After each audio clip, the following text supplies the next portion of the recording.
I'm Maggie Moon. Thank you so very much for joining me today for this week's Witches and Wine. I am extra excited about this week because I am being joined by one of my favorite Black witches of all time, and that would be Savannah from Black Witch Coven. And I have printed out some of your questions to ask her. Help me in welcoming Savannah. Greetings, Savannah. Thank you so very much for joining me today. I am so excited to have you here. I have long admired you, and it's just such a joy. Oh, such a pleasure. Thank you for asking me on. Thank you.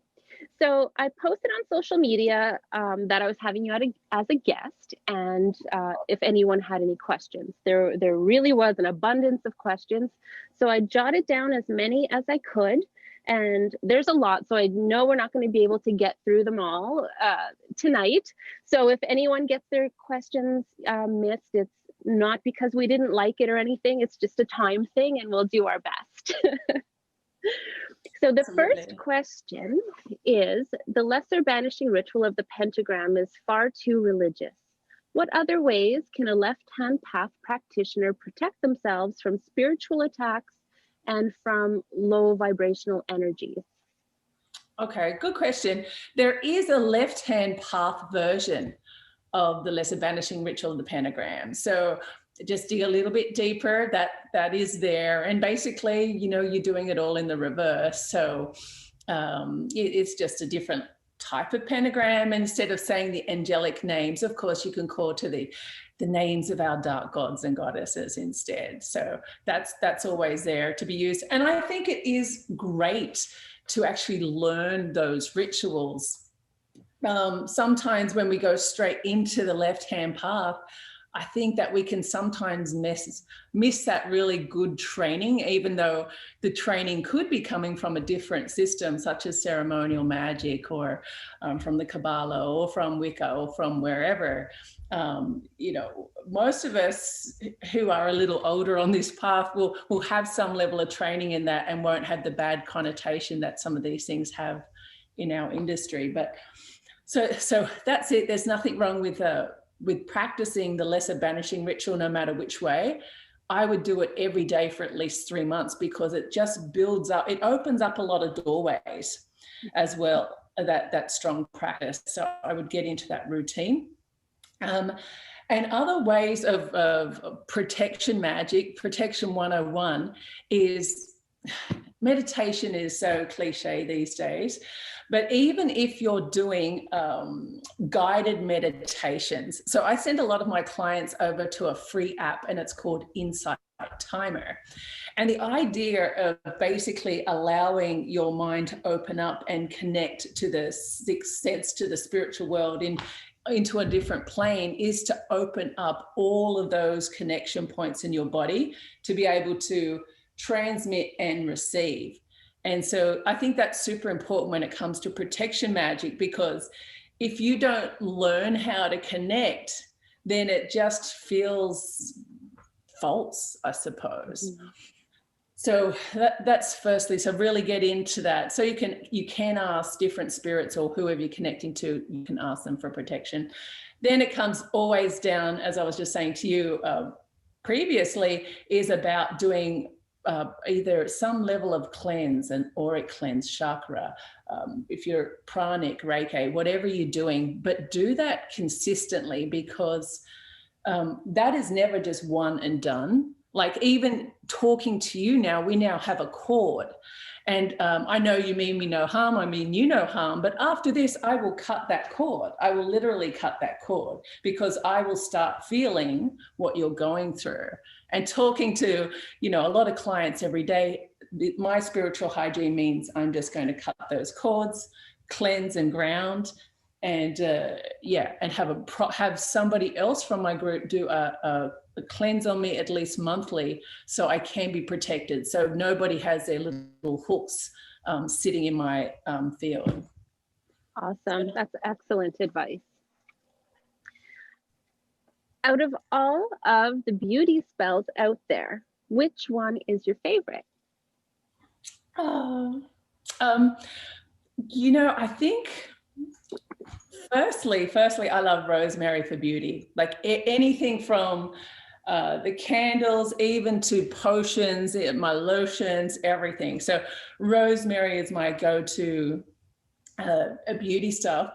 But I'll go back to what I just said about having that cleanse, that cleansing your field, making sure that you're vibrating at such a high level, because that energetically you're going to inspire other people. You're going to be a pleasure to be around.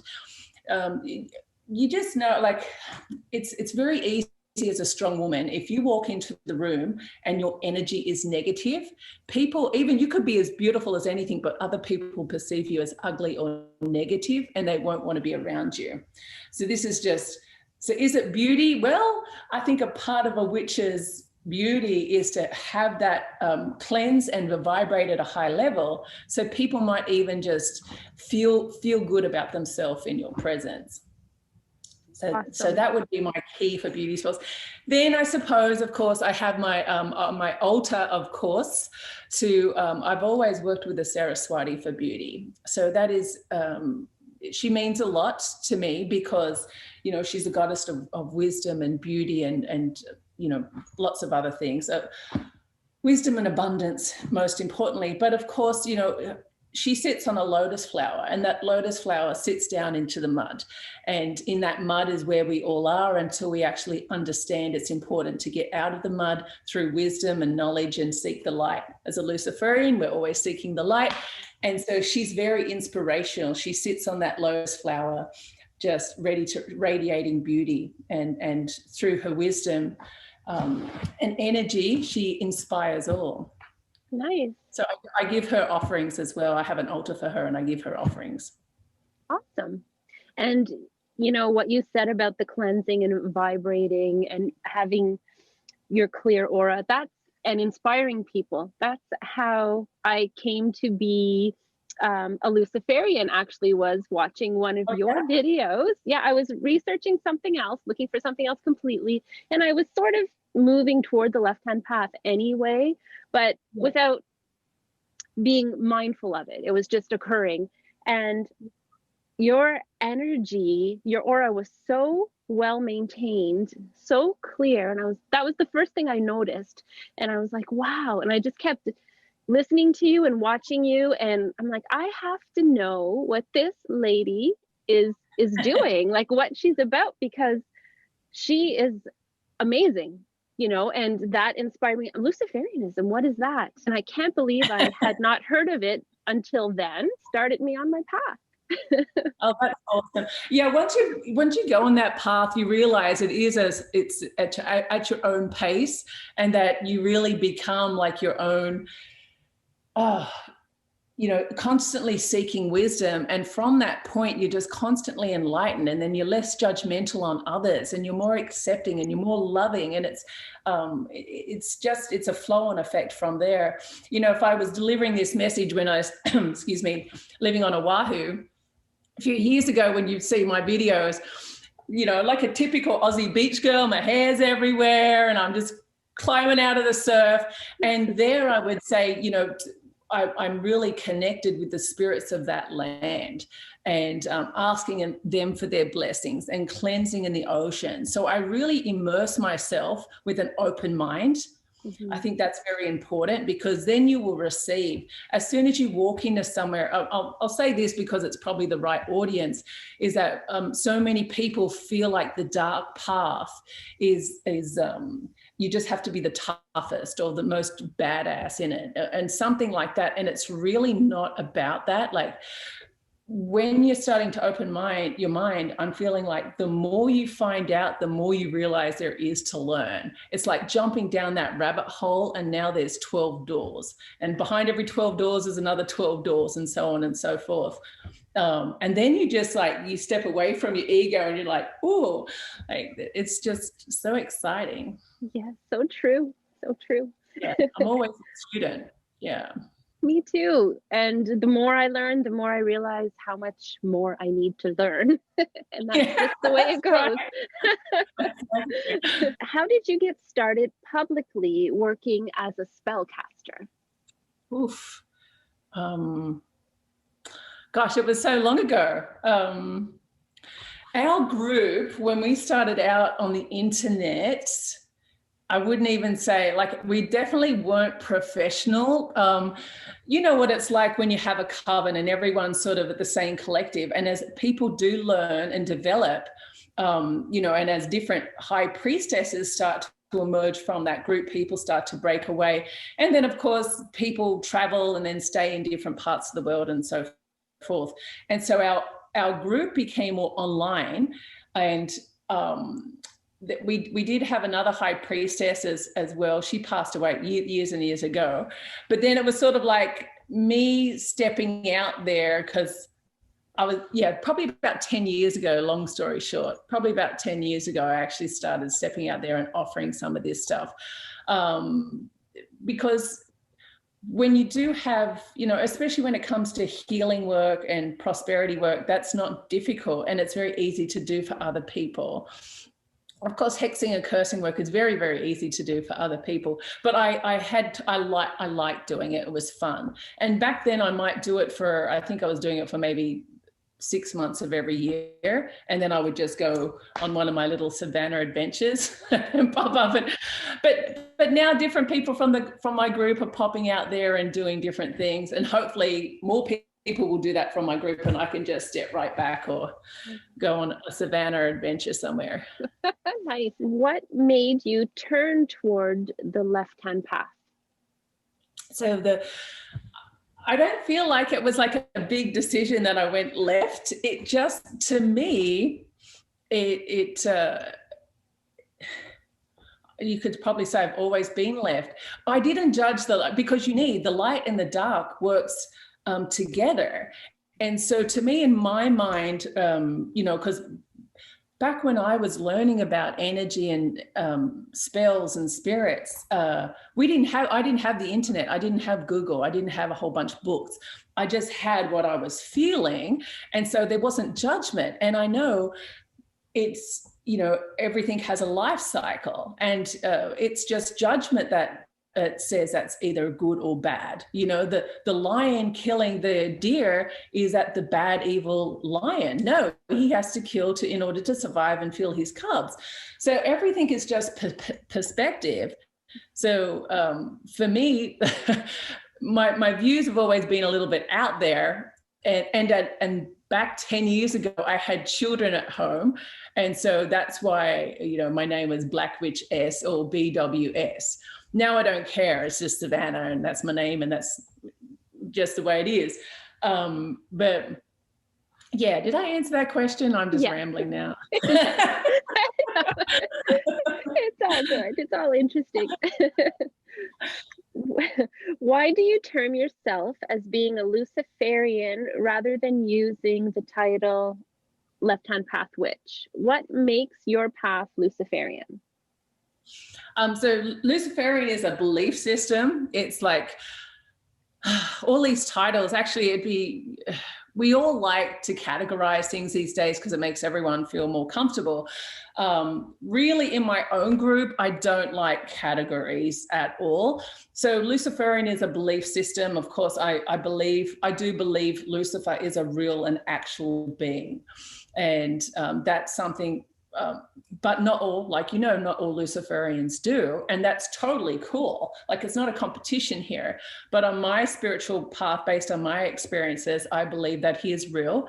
I believe that he is the bringer of knowledge and light and wisdom and truth to us. So if we want to receive that, we are on this perpetual cycle of trying to remove any negativity from our own minds in order to be our best version of ourselves. And so that, you know, not to get too deep into that, but that is my path. That's what I follow. But I do venerate Lucifer as a being. So is that dark? Yes, it's definitely left-hand path. It's but it's also Luciferian. And I practice magic, so that makes me a witch. I think that's it. Yeah. That's perfect. Yeah. What are your earliest experiences, memories, when you realized you had a black flame within you? And how did you find your first few years on the left-hand path or during your spiritual awakening? It's a great question, but it's just so long ago for me. There aren't specific and unique times. Like when I was a very young girl, I could see spirit and ghost, and it didn't freak me out because I didn't feel like the energy was harmful. So it was just conversational, and I couldn't doubt it. It was there. I wasn't scared. It wasn't hurting me. But it just, in school, you understand the ancient gods and goddesses are all about taking action. You love when you want to love. If something's hurting you or coming your way, you've got to take them out. And that's just the way it is. It's a way of nature. And so it's very natural. So the idea of it, I never thought of myself as dark or bad or wicked because it was just logical and it makes sense. I don't trip myself up on thinking about, oh, is that bad karma, or is someone else going to be upset because I did this? If somebody's upset me and then I have to percolate this in my head and turn into a crazy bitch, then I'm only hurting myself and my family, or the people that have to tolerate me during that time. So, yeah. Yeah. So I don't have an earliest memory of doing something dark. I've always just done what's needed to be done. And I can go to that point very quickly and then I'll dismiss that energy. And so I'm just happy-go-lucky Savannah running around doing crazy ass things. Yeah. Yeah. And I find being on the darker path, then, having that sort of stance is so healthy. It's so much healthier. Yeah. You're so much more of a balanced person and happier because you can release that anger. When something comes up, you deal with it, you shut it down. Yeah. And it's not, depending on which stage of life you're going through, that judgment, blame, shame game is, you have to play it, or even if you don't want to be involved in it, you have to be, because there are so many other moving balls. For example, those of you who are in your young early 20s or 30s and you're just marrying and you're getting into the in-laws and family members and different cultural or religious aspects, there's a lot of respect that has to go along there. And you're just feeling like you want to be the best version of you to these people and you can't be yourself. So it's a really tough time, to try and follow, like, especially if you're in the dark arts, or, where do I fit in? Am I being truthful to myself? And I would say, like, even when my ex-husband is Muslim, and I've always been as I am, like what you see is what you get. And I totally accepted him until it got to be too much, because he wanted to go to Mecca and run around the Kaaba. And I was like, what am I going to do over there with my martini glass? And, I'll be shot on sight over there. He's like, you'll be fine, babe. I'm like, I don't think so. And it's just, when you love someone so much, it's better to respect them and part ways so you can both be truthful. But when you're much younger, I like to say, like, even now, if I go back to Australia, I've got a whole suite of Islamic relatives that I'm tight with, and I love their cooking and we'll hang out. And that doesn't mean I go in there and be a dark ass self and draw a circle on the ground and say, okay, everyone in the pentagram. So I'm respectful, and it's just about respect. When someone comes into my house, they've got to respect my rules. And when I go into someone else's, I'm respectful of theirs. And that way I'm not flipping myself out. Oh, yes, of course. Get respect from people that come into your house. And so you respect them when they go. But you're not going to give respect to people that are calling you out and putting you down, is where, for some of us, it takes a little longer to learn, like, no, this is not okay. And I'm going to deal with it, Yeah. I love people that come at me, like somebody wants to come at me. My coven members are just like, oh gosh, Savannah, please. And I'm just like batter up, because at 20% of the time I want to go there. Like I'll go there, but then it's done, like it's released, and I don't want to be in that state all the time. Yeah. It's not useful for your own energy. Yes, absolutely. So do you practice any alchemy? And if so, what are your favorite potions? I don't practice a lot of alchemy per se, but the potions I do mix up are normally love potions. I should say about 10 years ago, I probably practiced more alchemy. It's just so time consuming, and the results, for the effort, the results aren't there for me. I can get better results doing other stuff. But I if I had to make a potion, it's a love potion. Love potions are very effective, and you just have to be careful that you don't poison someone through the wrong mixture. But I think a well-crafted love potion has an amazing effect. It's a limerence effect, I find, a glamoury type of effect, and that means it lasts a set period of time.